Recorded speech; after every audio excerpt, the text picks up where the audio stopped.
بس صدقوني اذا قلت لكم انه مطار دمشق الدولي اللي وراي رح يصير قريبا واحد من افضل مطارات العالم، ويمكن ياخذ جائزه افضل مطار بعام 2027. والله جد عم بحكي، بس كيف وشلون؟ تعالوا لكم.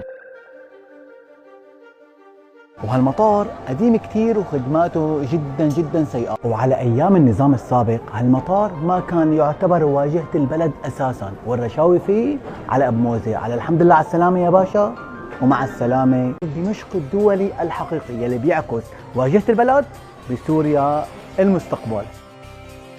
هلا انا كسوري حلمي مثل حلم اي مواطن سوري يشوف بلده احسن بلد بالعالم. اكيد ما ننسى المجهودات اللي عم تقوم فيها الدولة السورية الجديدة بإعادة الإعمار، وكل الشكر لأمير دولة قطر وشعب قطر الشقيق. بس لحظة شوي، قبل ما تسوون المطار أنا عندي شرط، اعملوا لنا دبدوب نفس اللي عندكم بالدوحة، الله يوفقكم، يكون كثير كبير هيك وعيونه مع عيون، لأنه هذا أنا كثير بحب الدبدوب. اعملوا لنا مثله. إيه، السلام عليكم.